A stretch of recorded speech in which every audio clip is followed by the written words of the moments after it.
The Bosom Serpent, by Nathaniel Hawthorne. Here he comes, shouted the boys along the street. Here comes the man with a snake in his bosom. This cry, hitting Herkimer's ears as he was about to step through the iron gate of the Elliston mansion, made him pause. A shudder ran through him at the thought of facing his old friend, known in the glow of youth, now, after 5 years, a victim of either a twisted mind or a horrific physical fate. A snake in his bosom. The young sculptor murmured to himself. It must be him. No other man on earth has such a close companion. And now, poor Rosina, may heaven give me wisdom to handle this task rightly. A woman's faith must be mighty, since yours hasn't yet broken. Lost in thought, he stood at the gate and waited for the strangely heralded figure to appear. Soon he saw a lean man, unhealthy looking, with glittering eyes and long black hair, moving like a snake. Instead of walking straight with an open front, he slithered along the pavement in a curved line.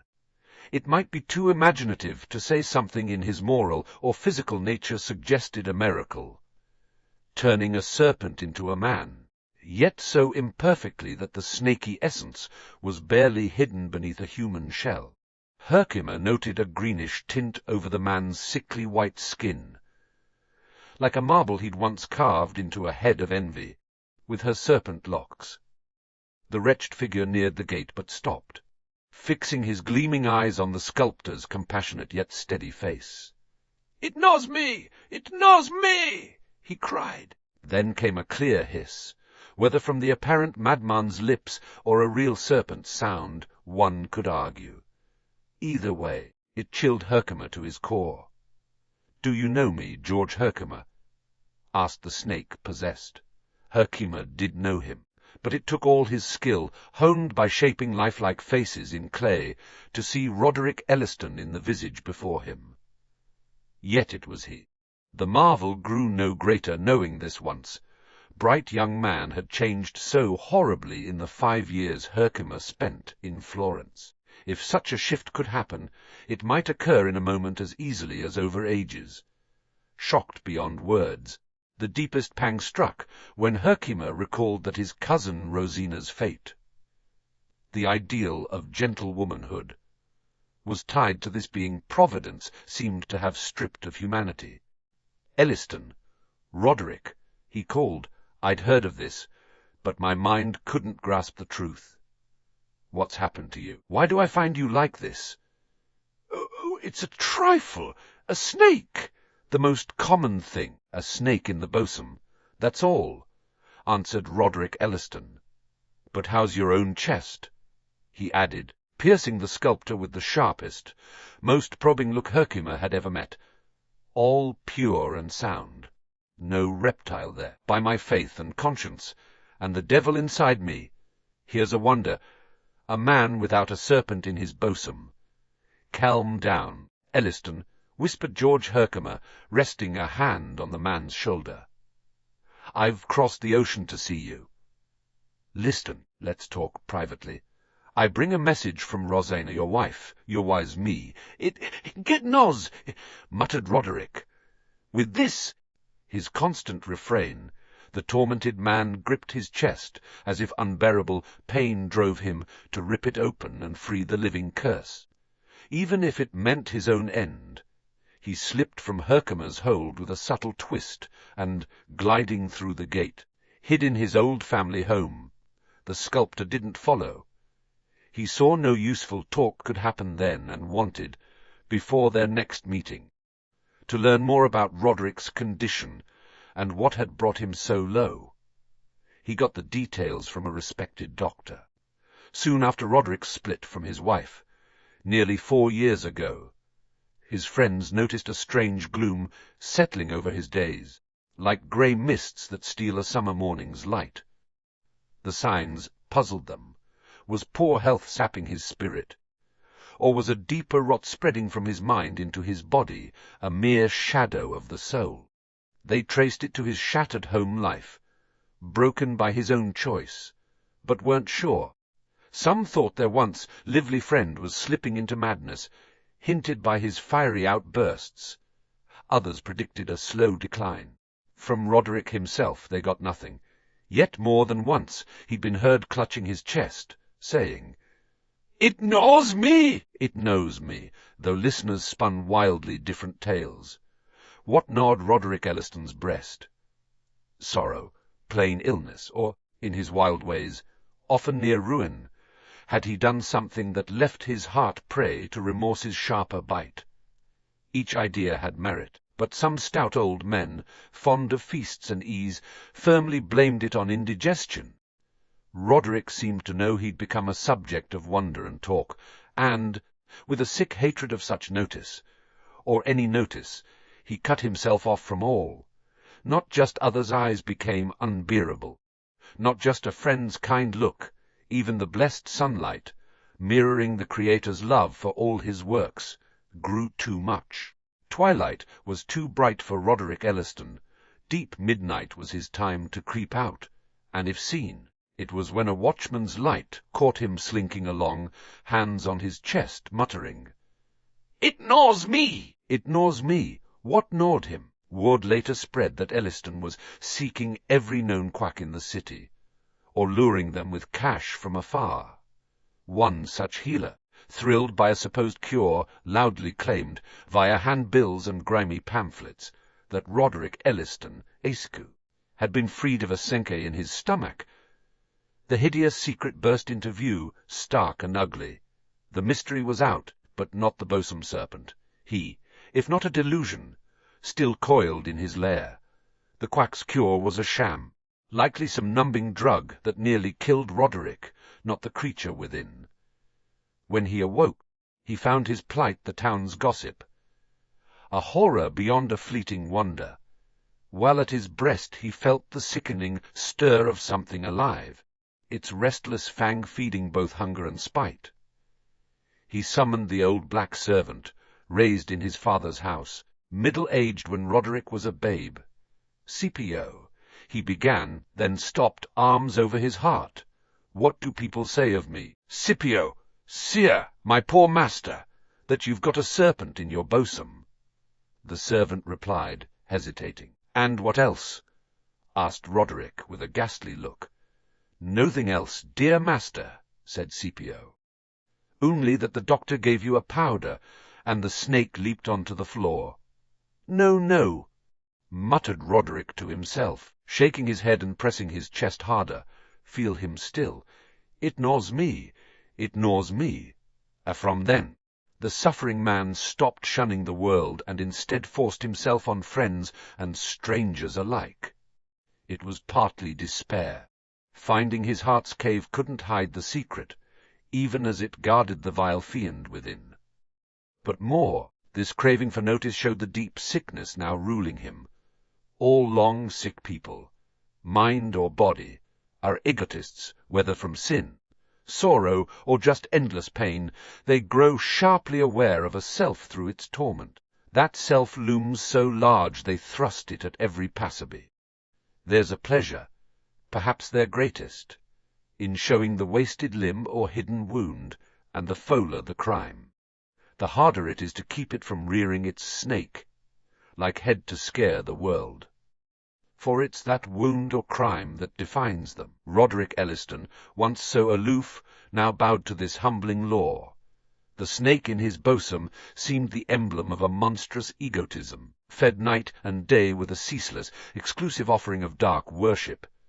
He soon showed what most deemed clear signs of madness. At times, oddly, he prided himself on standing apart from mankind, gifted with a double nature, a life within a life. He seemed to think the snake was a dark god, not heavenly, but hellish, granting him a grim eminence and sanctity, more coveted than any ambition's prize. He wrapped his misery around him like a royal cloak, looking down triumphantly on those whose hearts fed no such monster. More often, though his human side yearned for connection, he took to wandering the streets all day, aimlessly, unless it was a goal to bond with the world. With twisted cunning, he sought his own sickness in every breast.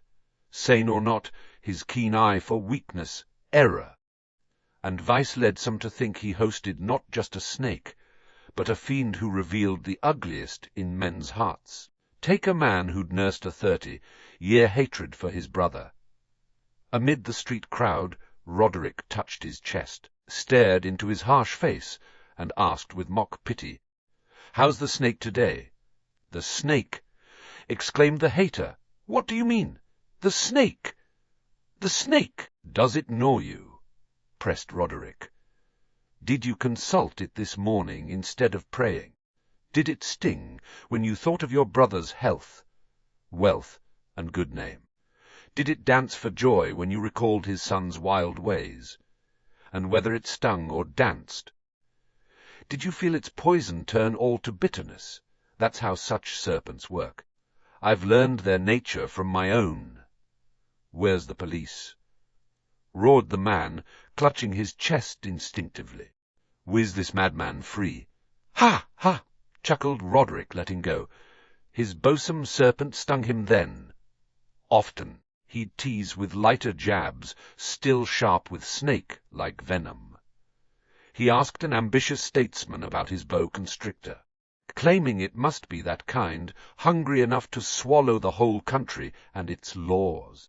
He stopped a stingy old man, rich but dressed like a scarecrow in patched clothes and mouldy boots, scraping up pennies and rusty nails, peered at his stomach, and said his snake was a copperhead born from the base metal he handled daily.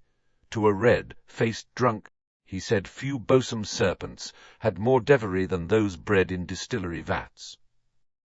To a prominent preacher locked in a heated debate, where anger outshone grace, he quipped, "You swallowed a snake in your sacramental wine." "Oh, wicked fool!" cried the divine, yet his hand crept to his chest. He met a fragile soul who, after an early loss, had shut out the world, brooding over a past he couldn't change. Roderick claimed this man's heart had turned into a serpent that would torment both him and itself to death.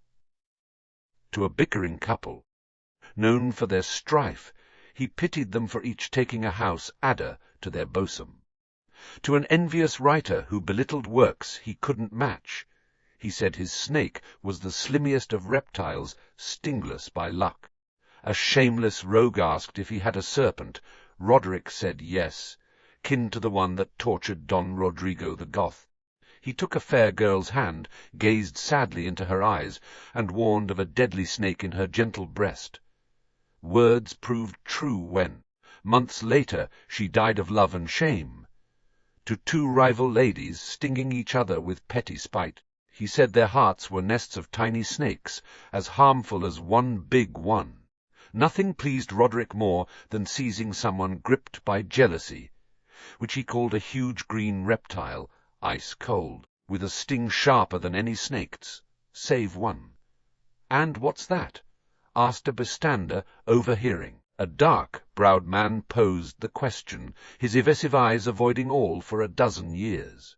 His character was murky, a stain on his name, yet no one could pin it down, though city gossip whispered horrors. Until recently, he'd been a sailor, the very shipmaster Herkimer met oddly in the Grecian archipelago. "What Bosom serpent has the sharpest sting?" The man repeated, asking reluctantly, paling as he spoke. "Why ask?" replied Roderick with a knowing look. "Look into your own chest. Listen, my serpent stirs. He senses a master fiend." Then, as witnesses later swore, a hiss sounded from Roderick's breast. Some claimed an answering hiss came from the shipmaster's core, as if a snake there woke to its kin's call. If real, it might have been Roderick's cruel ventriloquism, making his own serpent, if truly there, the model for each man's fatal flaw, hidden sin or restless conscience, and striking its sting into the sorest spot, Roderick became the city's plague. No one escaped him, none resisted. He seized the ugliest truth he could find and forced others to face it. Strange sight in life, where all instinctively bury such realities under shallow chatter. It couldn't stand that Roderick broke this silent pact, dragging his Bosom serpent into view, and pulling others from their lairs. Most, especially the upright, demanded he stop violating decorum. His kin stepped in, placing him in a private asylum. When word spread, many walked freer, guarding their chests less, yet confinement, though it eased the town, harmed Roderick. Alone, his gloom grew darker. He spent days, his only task, communing with the Serpent. It seemed a dialogue, the hidden beast joining in. Unintelligible and silent but for a hiss. Oddly, he'd grown fond of his tormentor, though mixed with fierce loathing. These clashing feelings fed each other. Horrible love, horrible hate, locked in his bosom, both fixed on a thing that crept in or grew there, fed by his food, lived on his life, as close as his heart, yet the fullest of all. Still, it mirrored a sick soul truly. In fits of rage and hate, he resolved to kill it, even at his own cost. He tried starvation. But as he neared collapse, the monster seemed to feast on his heart, thriving as if it were its best meal. He secretly took poison, thinking it would slay him, the devil, or both. Wrong again if his poisoned heart hadn't killed him, nor the snake it fed. Arsenic meant little. The venom seemed to counter all else. Doctors tried tobacco smoke to choke it. He breathed it like air. They drugged him with opium and liquor, hoping to stun the snake and expel it. They knocked Roderick out, but hands on his chest. They felt the monster writhe and dart, roused by the drugs to wild feats. They gave up curing or easing him. He accepted his doom, resumed his grim affection for the fiend, and spent wretched days before a mirror, mouth open, hoping and dreading to glimpse the snake's head deep in his throat. Some say he did. Attendants once heard a frenzied cry, rushed in, and found him dead on the floor. He wasn't held long. After close study, the asylum's doctors ruled his mental state wasn't madness warranting lockup, especially as it worsened his spirit and risked the harm it aimed to fix. His oddities were great. He'd flouted many social norms, but without firmer proof, the world couldn't call him insane. Freed on this expert word, he returned to his city the day before meeting Herkimer. Soon after learning this, the sculptor, with a sad, trembling companion, sought Elliston at his home, a large, sombre wooden house with pillars and a balcony, set off from a main street by a tiered terrace climbed by stone steps. Old elms nearly hid the front. Built by an ancestor a century past, when land was cheap, it once had vast grounds, though some were sold. A shady rear enclosure remained, where a thinker or broken soul could lie on grass amid rustling boffs, forgetting the city around. Scipio, the old black servant, led them in, his wrinkled face brightening with joy, as he greeted one visitor humbly. "Stay in the arbor," whispered the sculptor to the figure on his arm. "You'll know if and when to appear." "God will guide me," came the reply. "May he sustain me too." Roderick lay by a fountain, its clear sparkle and gentle voice unchanged since ancient trees cast shadows on it. How odd a fountain's life, born each moment, yet older than rocks, outlasting forests. "You're here. I expected you," said Elliston, noticing the sculptor. His manner differed from the day before, calm, polite, and, Herkimer thought, wary of both guest and self. This strained control was the main hint of trouble. He'd just tossed a book on the grass, half open, revealing a natural history of snakes with vivid plates. Nearby lay Jeremy Taylor's hefty Ducta Dubitantium, full of conscience cases, useful to most with a moral compass. "See," said Elliston, pointing to the snake book with a faint smile. "I'm trying to know my Bosom friend better, but this offers nothing clear. I suspect he's one of a kind, unlike any reptile in creation bar." "Where did this strange curse come from?" asked the sculptor. "My old friend Scipio has a tale," replied Roderick, "of a snake in this fountain, pure as it seems, since the first settlers. It crept into my great-grandfather's chest and plagued him for years. A family trait, he says. But honestly, I don't buy it. This is my snake, no one else's. But how did it start? Pressed Herkimer. Oh, any man's heart has poison enough to breed a nest of serpents, said Elliston with a hollow laugh. You should have heard my sermons to the townsfolk. I'm lucky to have just one. You, though, have none in your chest, so you can't feel for the world. It gnaws me. It gnaws me. At this Roderick lost his grip, threw himself on the grass, and wreathed in agony movements Herkimer couldn't help likening to a snake's. Then came that awful hiss, threading through his words without breaking their flow. "This is terrible," exclaimed the sculptor. "A dreadful curse, real or imagined. Tell me, Roderick Elliston, is there any cure?" "Wes, but impossible," muttered Roderick, rolling in the grass. "If I could forget myself for a moment, the serpent might not stay. It's my sick self-focus that birthed and feeds him." "Then forget yourself, my husband," said a gentle voice above. "Forget yourself in the thought of another."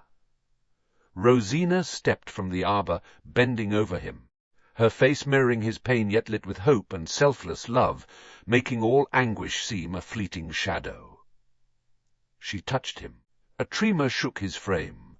Then, if tales are true, the sculptor saw a ripple in the grass and heard a tinkle, as if something plunged into the fountain. Whatever the truth, Roderick sat up, renewed, sane, freed from the fiend that had crushed him in his heart's battlefield. "Rosina!" he cried in broken, passionate tones, free of the wild wail that long haunted him. "Forgive! Forgive!" Her joyful tears wet his face. "The punishment was harsh," said the sculptor. "Even justice might forgive now. How much more a woman's heart? Roderick Elliston, whether the serpent was real or a symbol of your mind's sickness, the lesson holds. A vast egotism, here as jealousy, is as fearful a fiend as ever crept into a heart. Can a breast that housed it so long be cleansed?" "Oh, yes," said Rosina with a heavenly smile. "The serpent was just a dark dream, and what it stood for was as unreal. The past, grim as it seems, won't dim our future. To give it its place, we must see it as a mere story in our eternity."